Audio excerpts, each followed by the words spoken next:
Hi students, welcome back to our channel. நம்ம சேனல்ல 11th அக்கவுண்டன்சிக்கு உண்டான சொல்யூஷன்ஸ் பார்த்துட்டு வந்துட்டு இருக்கோம். அந்த வரிசையில நாம அக்கவுண்டிங் ஈக்குவேஷன்ஸ் கம்ப்ளீட் பண்ணியிருக்கோம். அக்கவுண்டிங் ஈக்குவேஷன்ஸ் நீங்க என்ன பார்க்கல அப்படின்னா அதுக்கான லிங்க் வந்து டிஸ்கிரிப்ஷன்ல கொடுக்குறேன், தேவையா இருக்கவங்க பார்த்துக்கோங்க. அடுத்தது நம்ம பார்க்கக்கூடியது ஜர்னல் என்ட்ரிஸ். Sum number 7. சம்ம படிச்சுட்டு enter the following transactions in the journal of Manohar who is dealing in textiles. March 2018. March 1st, Manohar started business with cash rupees 60,000. March 2nd, purchased furniture for cash rupees 10,000. 3rd, bought goods for cash rupees 25,000. March 6th, bought goods from Kamalesh on credit rupees 15,000. 8th, sold goods for cash rupees 28,000. March 10th, sold goods to Hari on credit rupees 10,000. March 14th, paid Kamalesh rupees 12,000. March 18th, paid rent rupees 500. March 25th, received from Hari rupees 8,000. March 28th, withdraw cash for personal use 4,000. So சம்ஸை நம்ம படிச்சுட்டோம். இப்போ இந்த சம்முக்கான ஜேர்னல்ஸை நம்ம பார்த்துடலாம். Journal entry நம்ம போடணும் அப்படின்னா golden rules நமக்கு தெரியணும். ஃபர்ஸ்ட் கோல்டன் ரூல்ஸ்னா என்ன அப்படிங்கிறத பார்த்துட்டு அதுக்கப்புறம் நம்ம ஜேர்னலுக்குள்ள போகலாம். கோல்டன் ரூல் அப்படிங்கிறது நம்ம அக்கௌண்ட்ஸினுடைய பேஸ். இந்த கோல்டன் ரூலை வச்சுக்கிட்டு தான் அக்கௌண்ட்ஸ்ல இருக்கக்கூடிய எல்லா கணக்குகளையும் நாம செய்கின்றோம். அதனால இந்த கோல்டன் ரூலை நாம நல்லா தெரிஞ்சுக்கணும். ஓகேங்களா? கோல்டன் ரூலை மொத்தம் 3 பிரிக்கிறாங்க. ஒன்னு பர்சனல் அக்கௌண்ட், இன்னொன்னு ரியல் அக்கௌண்ட், இன்னொன்னு நாமினல் அக்கௌண்ட். ஸோ 3 வகையா பிரிக்கிறாங்க. பர்சனல் அக்கௌண்ட் அப்படின்னா என்ன அப்படின்றதுனா ஒரு ஆட்களை பற்றி சொல்லக்கூடியது, அதாவது ஒரு நபரை பற்றி சொல்லக்கூடியது பர்சனல் அக்கௌண்ட். பர்சனல் அக்கௌண்ட்டுடைய rule debit the receiver, credit the giver. அதாவது ஒரு டிரான்சாக்ஷன்ல ஒரு நபரினுடைய பெயர் வந்தது அப்படின்னா அது பர்சனல் அக்கௌண்ட். ஓகேங்களா? அடுத்தது ரியல் அக்கௌண்ட். ரியல் அக்கௌண்ட் அப்படிங்கிறது நமக்கு சொந்தமான சொத்துக்களை பற்றி சொல்லக்கூடியது ரியல் அக்கௌண்ட். சொத்துக்கள், புரியுதுங்களா? சொத்துக்கள்ங்கிறது என்னது? நமக்கு சொந்தமானதாக இருக்க வேண்டும். புரியுதுங்களா? ரியல் அக்கௌண்டினுடைய ரூல் என்னன்னா what comes ins are debit, what goes out are credit. சொத்துக்கள் எதெல்லாம் உள்ளே வருகிறதோ அதெல்லாம் பற்று, சொத்துக்கள் எதெல்லாம் வெளியே போகிறதோ அதெல்லாம் வரவு. அவ்வளவுதான். ஓகேங்களா? அடுத்தது nominal account. Nominal account expenses and losses R debit, income and gains or credit. Expenses அப்படிங்கிறது செலவுகள். செலவுகள் அப்படின்னா நாம காசு கொடுத்து அதற்கு நிகரான மறு பிரதிபலனை பெற்றோம் அப்படின்னா அதை தான் நம்ம எக்ஸ்பென்சஸ் அப்படின்னு சொல்றோம். உதாரணமா நம்ம வீட்டை வாடகைக்கு விடுறது, உதாரணமா நாம ரெண்ட் பெய்டு வந்து சொல்லலாம். வீடு வாடகைக்கு விடுறாங்க, வாடகைக்கு விடும்பொழுது அந்த வீட்டை பயன்படுத்திக்கலாம், பயன்படுத்துறதுக்கு காசு வந்து நாம கொடுக்கறது. புரியுதுங்களா? ஸோ இதுதான் வந்து எக்ஸ்பென்சஸ் அப்படிங்கிறது. லாசஸ் அப்படின்னா என்ன அப்படின்னா நிரந்தரமா நமக்கு கிடைக்காம போறதுக்கு பேர் தான் லாசஸ். உதாரணமா நம்ம பேனா எழுதிட்டே இருக்கோம், அந்த பேனாவில் இருக்க மை வந்து கம்மியாயிட்டே வருது, இனிமே அதை நம்மள உருவாக்க முடியாது, அப்ப போனதுதான். அப்போ இந்த மாதிரி இருக்கக்கூடியது லாசஸ். ஒரு பொருளை காசு போட்டு வாங்கி அந்த பொருளை மீண்டும் உருவாக்க முடியாம டெமாலிஷ் ஆச்சு அப்படின்னா அதுதான் வந்து நமக்கு லாஸ் அப்படின்றது. ஓகேங்களா? அடுத்தது இன்கம், நமக்கு வர வேண்டிய வருமானங்கள். வருமானங்கள் எப்படி இருக்கணும்னா தொடர்ச்சியாக நமக்கு கிடைத்து கொண்டே இருக்க வேண்டும். புரியுதுங்களா? இப்ப நம்ம வேலை செய்யறோம், வேலை செய்யறதுக்காக என்ன கிடைக்குது? சம்பளம் கிடைக்குது. இதுக்கு பேர் தான் இன்கம் அப்படிங்கிறது. புரியுதா? அடுத்தது கெயின். கெயின் அப்படின்னா எப்பவாவது ஒரு தடவை கிடைக்கக்கூடியதுக்கு பேர் தான் கெயின். உதாரணமா லேண்டை வாங்கணும்னு நம்ம விற்க மாட்டோம். ஒரு 1 லட்சம் ரூபாய்க்கு 5 வருஷத்துக்கு முன்னாடி வாங்கியிருப்போம். 5 வருஷம் கழிச்சு விற்கும் பொழுது அந்த லேண்டினுடைய வேல்யூ 10 லட்சம் ரூபாயாக மாறி இருக்கும். அப்போ நாம எதிர்பாராம விற்கும் பொழுது அதனுடைய மதிப்புகள் அதிகமா இருக்கிறப்ப கிடைக்குது பாத்தீங்களா? அதை தான் வந்து நாம கெயின் அப்படின்னு சொல்லி சொல்றோம். ஸோ புரியுதுங்களா? Expenses, losses R debit, income and gains or credit. So இந்த 3 ரூலும் நமக்கு நல்லா தெரிஞ்சதுன்னா ஜேர்னல் என்ட்ரி ஒரு பெரிய விஷயமே கிடையாது. இப்ப நம்ம ஜேர்னல் என்ட்ரி என்னங்கிறத பார்த்தரலாம். இந்த கணக்குகள்ல நிறைய டிரான்சாக்ஷன்ஸ் இருக்கு. ஸோ எல்லா டிரான்சாக்ஷன்ஸ்க்கும் ஒரே நேரத்தில் நான் ஜேர்னல் எழுத முடியாது. உங்களுக்கு தெளிவா புரியணும் அப்படிங்கிறதுக்காக தான் ஒவ்வொரு டிரான்சாக்ஷனுக்கும் தனித்தனியா நான் ஜேர்னல் என்ட்ரி எழுத போறேன். நீங்க இப்படி எழுதணுன்ற அவசியம் கிடையாது. நீங்க கண்டினியூவா எழுதிட்டு வந்தா போதுமானது. அதே மாதிரி நீங்க கேள்வி எழுதணுன்ற அவசியமும் இல்லை. ஓகேங்களா? ஸோ ஃபர்ஸ்ட் டிரான்சாக்ஷன் படிச்சு அதுக்கு உண்டான ஜேர்னலை பார்த்தரலாம். First transaction, Manohar started business with cash rupees 60,000. ஓகேங்களா? என்னைக்கு வந்து மனோகர் பிசினஸ் ஸ்டார்ட் பண்ணாரு? 1st March 2018. ஸோ அப்ப டேட்ல 1st March 2018. ஓகேங்களா? அக்கவுண்டிங் ஈக்குவேஷன்ஸ் போடுறப்ப நான் உங்களுக்கு சொல்லியிருக்கேன், எந்த ஒரு அக்கவுண்ட்ஸ்ல சம்மா இருந்தாலும் சரி, அக்கௌண்டிங் ஈக்குவேஷன் போடுறப்ப உங்களுக்கு சொல்லியிருக்கேன், எந்த ஒரு கணக்கா இருந்தாலும் சரி நாம பிசினஸ் பாயிண்ட் ஆஃப் வியூல இருந்து மட்டும்தான் பார்க்கணுமே தவிர ஓனர் பாயிண்ட் ஆஃப் வியூல இருந்து பார்க்க கூடாது. அது இந்த ஜேர்னல் என்ட்ரிக்கும் பொருந்தும். ஓகேங்களா? சரி, Manohar started business with cash. Manohar cash கொடுக்கிறாரு, பிசினஸ் வந்து அதை வாங்கிக்குது. என்னைக்குமே ஒரு பிசினஸ் ஸ்டார்ட் ஆயிடுச்சு அப்படின்னம்னா பிசினஸ் தனி, ஓனர் வந்து தனி. சோ ஓனர் வந்து தாங்கிட்ட இருக்கக்கூடிய கேஷை பிசினஸ்க்கு கொடுக்கிறார். அப்போ பிசினஸ் ஃபர்ஸ்ட் கேஷை வாங்கிக்குது. இனிமே அந்த கேஷ் யாருக்கு சொந்தமானது? பிசினஸுக்கு சொந்தமானது. பிசினஸ்க்கு சொந்தமானதெல்லாம் என்ன அக்கௌண்ட்னு சொன்னேன்? ரியல் அக்கௌண்ட்னு சொன்னேன். சோ ரியல் அக்கௌண்ட் அப்படிங்கிறது what comes ins are debit, what goes outs are credit. ஓகேங்களா? இப்ப கேஷ் தொழிலுக்கு உள்ள வருதா வெளியில போகுதா அப்படின்னு நாம பார்க்கணும். என்ன ஆகுது? மனோகர்ட்ட இருந்து கேஷ் நாம வாங்கிக்கிறோம், அப்போ உள்ள வருது. What comes ins are debit என்ற ரூல் பிரகாரம் ஃபர்ஸ்ட் நாம கேஷ் அக்கவுண்ட்டை டெபிட் பண்ணிக்கிறோம். புரியுதுங்களா?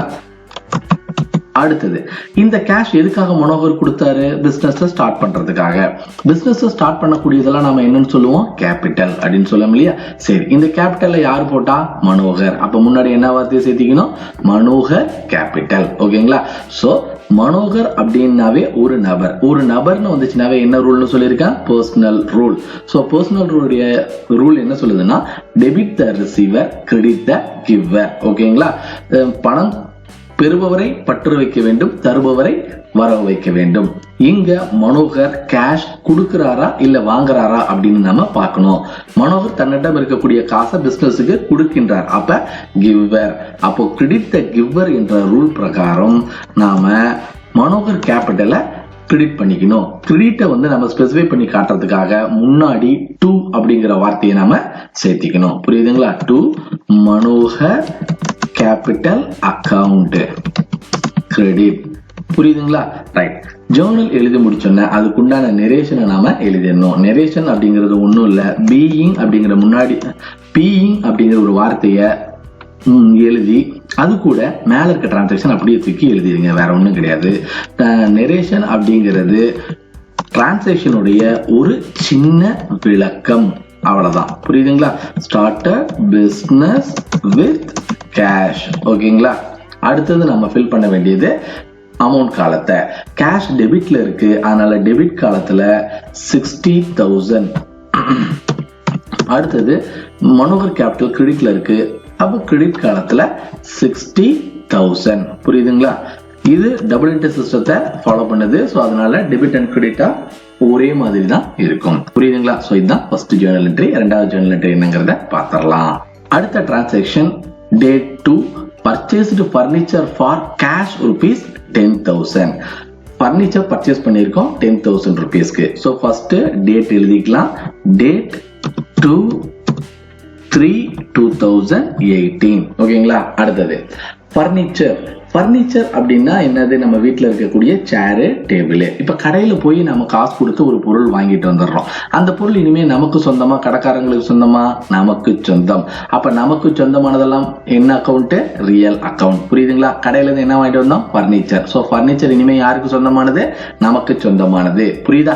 நமக்கு சொந்தமானதெல்லாம் என்ன அக்கௌண்ட்? Real account. மறுபடியும் ரூல் என்ன சொல்லுது? What comes ins are debit, what goes outs are credit. Furniture வாங்கிட்டு வரும் பொழுது கடையிலிருந்து நம்ம வீட்டுக்கு உள்ள வருது. So what comes ins are debit என்ற ரூல் பிரகாரம் ஃபர்னிச்சர் அக்கௌண்ட்டை நாம வந்து டெபிட் பண்றோம். புரியுதா? Furniture account debit. அடுத்தது ஃபர்னிச்சர். கடைக்காரன்ட்ட போய் நீ எனக்கு வந்து ஃபர்னிச்சர் வேணும்னு கேட்டா கொடுத்துருவானா? கொடுக்க மாட்டான். அதுக்கு நம்ம அவனுக்கு என்ன கொடுக்கணும்? காசு கொடுக்கணும். பாருங்க, அவங்களே தெளிவா சொல்லியிருக்காங்க. Purchased furniture for cash. அவன்கிட்ட கொடுக்கறதுக்கு முன்னாடி வரைக்கும் அந்த கேஷ் யாருக்கு சொந்தமானது? நமக்கு சொந்தமானது. அப்ப நமக்கு சொந்தமானதுனாவே என்ன அக்கௌண்ட்? Real account. மறுபடியும் what comes ins are debit, what goes outs are credit. அதுதான் ரூல். ஸோ ரூலை வந்து நம்ம இம்ப்ளிமெண்ட் பண்ணலாம். நம்மள்கிட்ட இருக்கக்கூடிய கேஷ் நமக்கு சொந்தமானது. பொருள் வாங்கும் பொழுது நம்மகிட்ட இருக்கக்கூடிய கேஷை நாம அவங்களுக்கு, அதாவது கடைக்காரங்களுக்கு நாம கொடுத்துருவோம். அப்ப கடைக்காரங்களுக்கு கொடுக்கும் பொழுது கேஷ் நம்மளை விட்டு வெளியில போகுது. So what goes outs are credit அப்படின்ற ரூல் பிரகாரம் டு கேஷ் அக்கவுண்ட், கேஷ் வந்து நாம கிரெடிட் பண்றோம். புரியுதுங்களா? So narration being furniture purchased.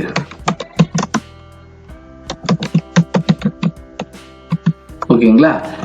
அடுத்தது அமௌண்ட் காலம் எவ்வளவு, டெபிட்ல 10,000, கிரெடிட்ல 10,000. ஸோ புரியுதா.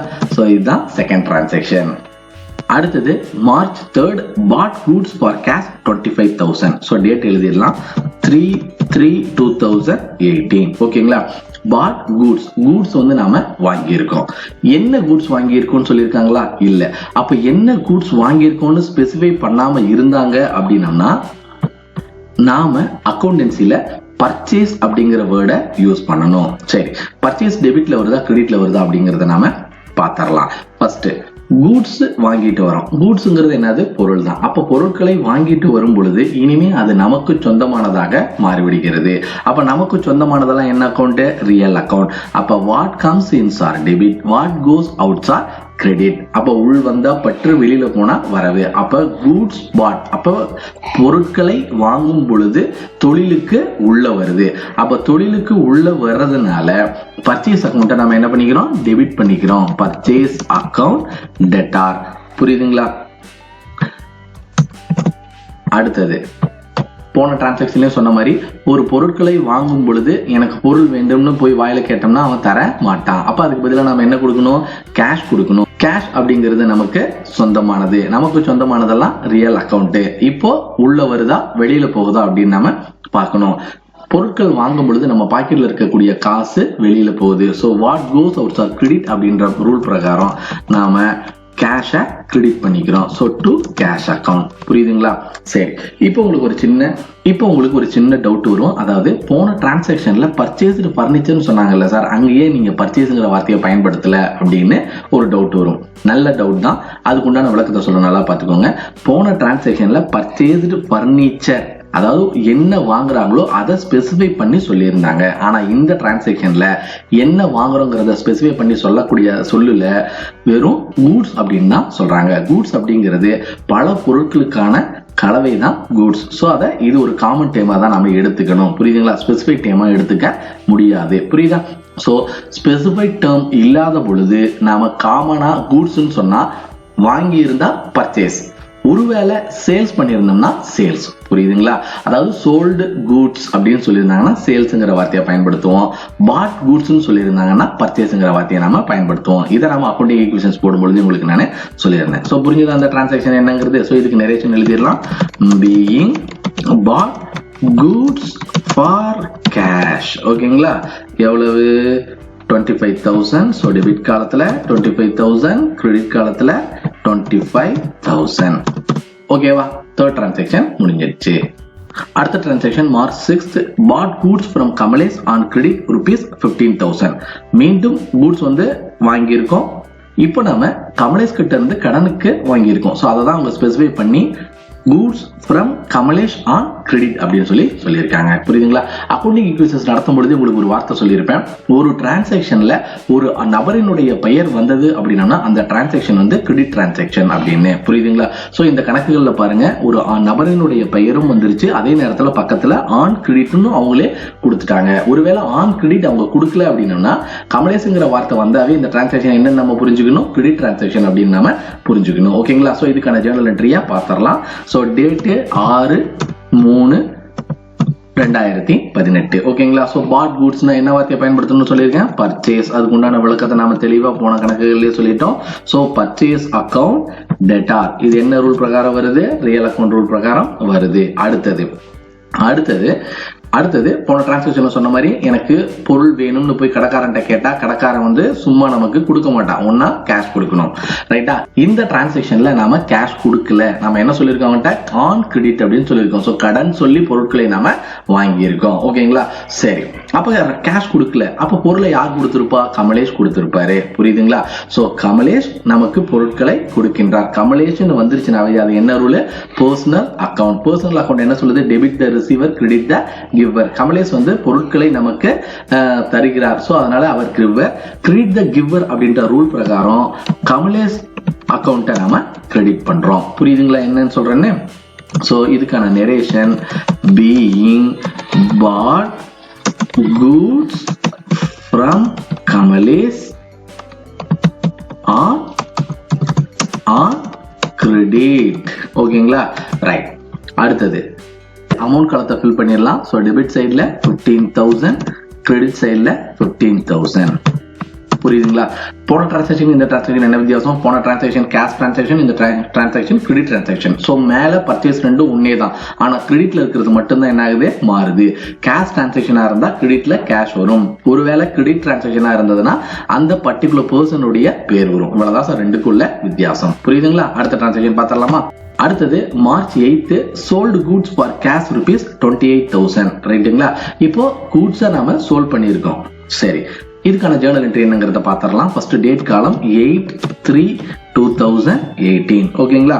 சரி, சோல்ட் பண்ணோம் அப்படின்னா நமக்கு கேஷ் கிடைக்குது. அப்ப கேஷ் இனிமே நமக்கு சொந்தமானது. அப்ப நமக்கு சொந்தமானதெல்லாம் என்ன account? Real account. What comes ins are debit, what goes outs are credit. பொருட்களை விற்கும் பொழுது கேஷ் வந்து உள்ள வருது. So what comes ins are debit அப்படின்ற ரூல் பிரகாரம் கேஷ் அக்கௌண்ட்டை நாம டெபிட் பண்றோம். ஓகேங்களா? அடுத்தது சோல்டு கூட்ஸ். கூட்ஸ் அப்படிங்கிறது காமன் டேர்ம். இங்க வந்து சோல்டு அப்படின்ற வார்த்தை வந்திருக்கு. நான் போன டிரான்சாக்ஷன்ல தான் உங்களுக்கு சொல்லியிருந்தேன். கூட்ஸ் சோல்டு அப்படின்னு வந்தது அப்படின்னா நம்ம என்ன வார்த்தையை பயன்படுத்தணும்? சேல்ஸ் அப்படிங்கிற வார்த்தையை பயன்படுத்தணும் அப்படிங்கிறது. ஓகேங்களா? ரைட். அடுத்தது கூட்ஸ் அப்படிங்கிறது யாருக்கு சொந்தமானது? நமக்கு சொந்தமானது. அப்ப நமக்கு சொந்தமானதுன்னா என்ன rule? Real account. What comes ins are debit, what goes outs are credit. ஓகேங்களா? இப்ப கூட்ஸ் நம்மளை விட்டு வெளியில போவதா உள்ள வருதா? விற்கும் பொழுது நம்மளிடம் இருந்து வெளியில போகும். So what goes outs are credit அப்படின்ற ரூல் பிரகாரம் இப்ப நாம சேல்ஸை கிரெடிட் பண்றோம். ஏன் அந்த சேல்ஸ்ங்கிற வார்த்தையை பயன்படுத்துறோம்னு புரியுதா? கூட்ஸ் அப்படிங்கிறது common term. So common term நாம இங்க கூட்ஸ் அப்படின்னு எழுத கூடாது. வாங்கியிருந்தா பர்ச்சேஸ், வித்திருந்தா சேல்ஸ் அப்படிங்கிற வார்த்தையை பயன்படுத்தணும். ஸோ இதனால ஞாபகத்தில் வச்சுக்கோங்க. புரியுதுங்களா? இதுக்கான narration being sold goods for cash rupees 28,000. புரியுதுங்களா? ரைட். இதுக்கு உண்டான அமௌண்ட்டை ஃபில் பண்ணிடலாம். டெபிட் சைட் 28,000, கிரெடிட்ல 28,000. புரியுதுங்களா? சோ காமன் டேர்ம் யூஸ் பண்ணும் பொழுது மட்டும் நம்ம ரொம்ப ஜாக்கிரதையா இருக்கணும். கூட்ஸ்ங்கிற காமன் டேர்ம் வந்துச்சுன்னா, பாட்டா இருந்ததுன்னா அது பர்ச்சேஸ், சோல்டா இருந்ததுன்னா அது சேல்ஸ். ஓகேங்களா? அடுத்த transaction March 10 sold goods to Hari on credit rupees 10,000. போன transaction sold goods for cash. இந்த transaction sold goods to Hari. நான் முதல்ல சொல்லியிருந்தேன், ஒரு டிரான்சாக்ஷன்ல ஒரு ஆளினுடைய பெயர் வந்ததுன்னா அந்த டிரான்சாக்ஷனுக்கு பேரு கிரெடிட் டிரான்சாக்ஷன். புரியுதுங்களா? சோ ஹரின்ற பேரும் வந்திருக்கு, ஆன் கிரெடிட் அப்படிங்கிறது அவங்களே கொடுத்திருக்காங்க. சோ இப்ப சேல்ஸ்ல கிரெடிட் டிரான்சாக்ஷன் வந்ததுன்னா எப்படி அப்படிங்கறத நம்ம பார்க்க போறோம். So date 10/3/2018. Sold goods to Hari. ஹரிக்கு பொருட்களை வித்திருக்கோம். ஹரி அப்படிங்கிறது ஒரு நபர். ஒரு நபரினுடைய பெயர் வந்தது அப்படின்னா அது personal account. Debit the receiver, credit the giver. இங்க சோல்டு கூட்ஸ் டு ஹரி. ஹரிக்கு விற்கும் பொழுது ஹரி பொருட்களை பெறுகின்றார். So Hari receiver. So debit the receiver அப்படின்ற ரூல் பிரகாரம் ஹரி அக்கவுண்ட்டை நாம டெபிட் பண்றோம். புரியுதுங்களா?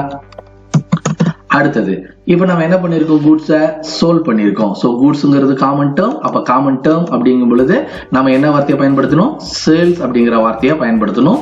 To sales account. ஏன் சேல்ஸ் கிரெடிட்ல வந்தது? கூட்ஸ் அப்படிங்கிறது நமக்கு சொந்தமானது. நமக்கு சொந்தமானது எல்லாமே real account.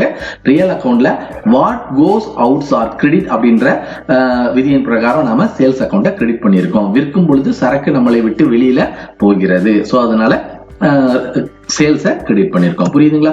So narration being sold goods to Hari. ஓகேங்களா? அடுத்தது அமௌண்ட் காலத்தை ஃபில் பண்ணிடலாம். 10,000, கிரெடிட்ல 10,000. ஓகேங்களா? அடுத்த டிரான்சாக்ஷன் பார்த்தரலாம். அடுத்த transaction March 14 paid Kamlesh rupees 12,000.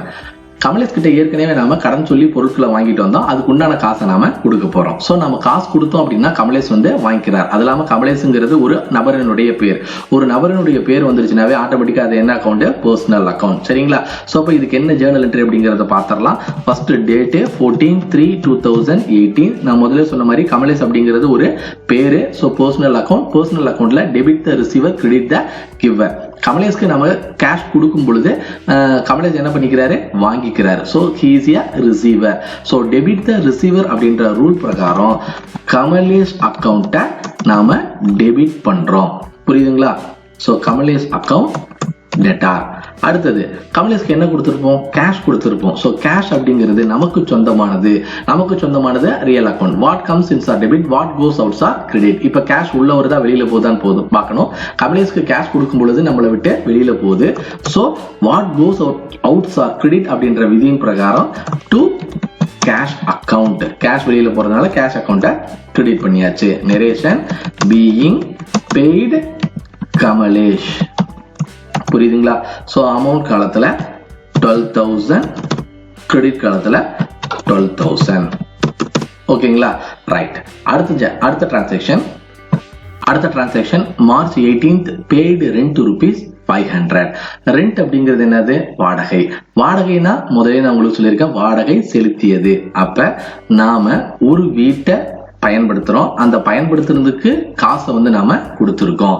அப்போ நாம காசு கொடுத்து அதற்கு நிகரான மறுமதிப்பை பெற்றோம் அப்படின்னா அதை நாம என்னன்னு சொன்னோம், எக்ஸ்பென்சஸ் சொன்னோம் இல்லையா? சோ பெய்டு ரெண்ட் நமக்கு என்னது, எக்ஸ்பென்சஸ். சரி, இதுக்கான ஜேர்னல் என்னங்கிறத பாத்திரலாம். ஃபர்ஸ்ட் டேட் காலத்துல எப்பயும் போல 18/3/2018. சோ ரெண்ட் அப்படிங்கிறது எக்ஸ்பென்சஸ். அதுக்கான விளக்கம் உங்களுக்கு தெளிவா புரிஞ்சிருக்கும்னு நினைக்கிறேன். சோ எக்ஸ்பென்சஸ் வந்துச்சுனாவே அது என்ன account, nominal account. Expenses and losses R debit அப்படின்ற பிரகாரம் ரெண்ட் அக்கௌண்ட்டை நாம டெபிட் பண்ணிக்கிறோம். புரியுதுங்களா? Right. So rent account data. அடுத்தது ரெண்ட் எப்படி கொடுத்திருப்போம், கேஷா கொடுத்திருப்போம். கேஷ் அப்படிங்கிறது யாருக்கு சொந்தமானது, நமக்கு சொந்தமானது. So real account. What goes outs are credit. அப்ப நம்மளை விட்டு ரொக்கம் வெளியில போறதுனால what goes outs are credit அப்படின்ற விதியின் பிரகாரம் கேஷ் அக்கௌண்ட்டை நாம கிரெடிட் பண்ணிக்கிறோம். So to cash account. புரியுதுங்களா? So narration being rent paid. ஓகேவா? அடுத்தது அமௌண்ட் காலத்துல 500, கிரெடிட்லயும் 500. புரியுதுங்களா? சோ ரெண்ட் பே பண்ணா என்ன நடக்கும் அப்படிங்கறத நம்ம தெரிஞ்சுக்கிட்டா போதுமானது. சரியா? அடுத்த transaction March 25th received from Hari ₹8,000. ஹரிக்கு நாம கடனுக்கு பொருட்களை வித்திருந்தோம். இப்ப ஹரி நமக்கு அந்த காசை கொடுக்கிறாரு. சரியா? சோ இதுக்கு என்ன ஜேர்னல் அப்படின்னு பாத்திரலாம்.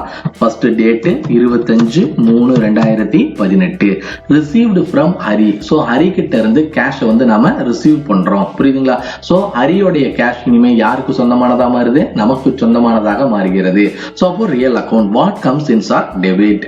சோ ஹரி காசு கொடுக்கும் பொழுது பிசினஸுக்கு உள்ள வருது. So what comes ins are debit அப்படின்ற ரூல் பிரகாரம் கேஷ் அக்கௌண்ட்டை நானே டெபிட் பண்றேன். புரியுதுங்களா சார் என்ன அப்படின்றது? So cash account debtor. அடுத்தது இது கொடுத்தது யாரு, ஹரி அப்படிங்கிறது ஒரு நபர். அப்ப நபர்னு வந்தாவே அவன் personal account.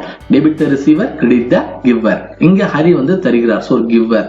So to Hari account credit the giver அப்படின்ற ரூல் பிரகாரம் ஹரியை நானு கிரெடிட் பண்றேன். புரியுதுங்களா? Being received from Hari ₹8,000. புரியுதுங்களா? அமௌண்ட் காலத்துல 8,000, கிரெடிட் காலத்துல 8,000. சோ புரிஞ்சுதா என்ன அப்படிங்கிறது? ரைட். அடுத்த transaction March 28th withdraw cash for personal use ₹4,000. புரியுதுங்களா? ஒரு ஓனர் தன்னுடைய சொந்த தேவைக்காக தொழிலில் இருந்து ரொக்கமோ சரக்கோ எடுத்துட்டா அதுக்கு பேரு டிராயிங்ஸ். இதை நாம தியரி பார்க்கும் பொழுதே சொல்லியிருக்கேன். சோ இதுக்கு என்ன ஜேர்னல் என்ட்ரி அப்படிங்கறத நாம பாத்திரலாம்.